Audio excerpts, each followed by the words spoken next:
Hey everybody, so I have another control arm overview for you guys, and this is another SPL product. This is their lower control arm, or Wishbone as BMW calls it, for the BMW M2, M3, and M4 F8X chassis cars. Okay, so here we have a closer view of the SPL Wishbone or lower control arm for the F8X cars, and you know, it's made out of this nice lightweight aluminum. We can see a monoball over here on the subframe interface side.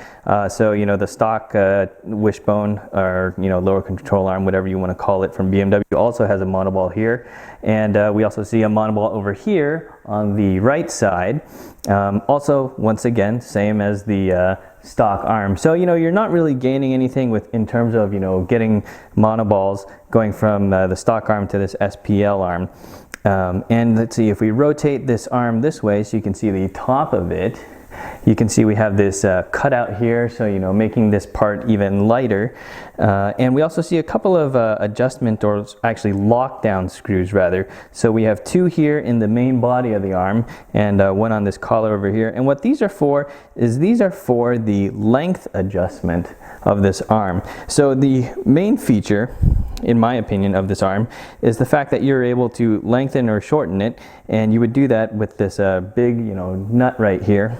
And if I show you, if I turn this nut,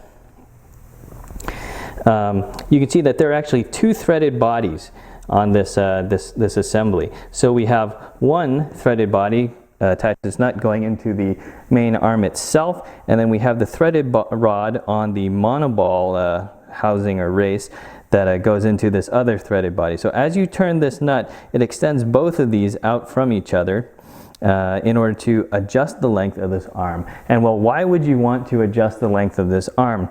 Well, there are two reasons. The first is adjusting your camber. As you make this lower control arm longer, it pushes the wheel out and it gives you more negative camber. And SPL has told me that you should be able to reach like -3 degrees easily with this arm. The second reason why you would want to make this arm longer is to increase your track width. So if you look at the F8X series M cars and the new G8X series M cars, on the G8X, BMW made the front track a lot wider than it was before. So with this part, you can, you know, do what BMW is doing in their latest generation M cars by making that front track wider. And I actually played around with this on my wagon. I used to have K-Mac eccentric bushings on the lower control arm there, and I used that to give me more negative camber, which also widened the track. And well, when I went back to the stock arm length, I noticed that the front end rolled over more, so I had more body roll in front, but it did feel a little bit more responsive in front as well. So there is a little bit of a trade-off, but all in all, I think I preferred the wider front track width more than what I have now. So that's what this guy offers. And another thing it offers, just like the SPL front tension struts, is with this bolt and these various spacers, you can adjust for your roll center. So if you've lowered your car and you've very significantly altered your roll center, you can change how the monoball interfaces with the knuckle to correct for that. Now that said, this is not a very easy thing to do.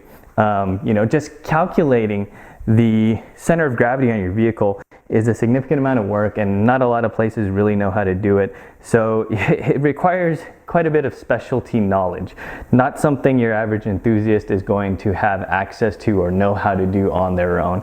So, you know, if you can go all the way with that, great. Otherwise, you know, don't get your expectations up about it. So, you know, how does this go into the arm itself? Well, you have this part, and then you would take your bolt, you know, over here, put that through.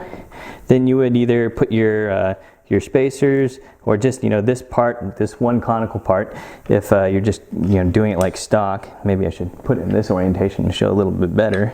Then this would go through the knuckle, and then on top you would place your washer, and then finally the nut to clamp it down. So in this empty space right here, that's where the knuckle would be going. And if you know, were able to measure your center of gravity and know exactly how much you had to adjust for lowering your car, well then you would put these spacers in between the conical part and the monoball.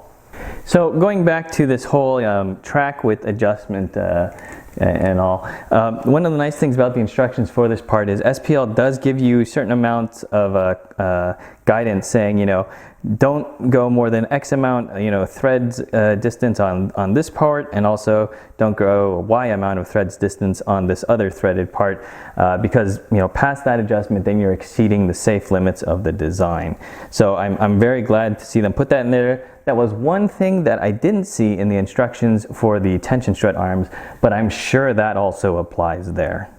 So another thing about this arm is if we look over here, you can see that the spacers on the subframe interface aren't the same. This one has a rotation limiter, and if you look at the other side arm, well, it just has the same spacer front and aft.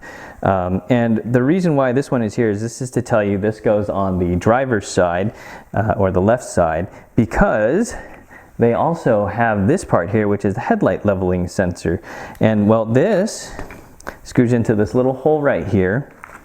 And then, you know, you screw this in here and then attach it to your headlight leveling sensor so that that still works for, you know, because most of us are driving street cars.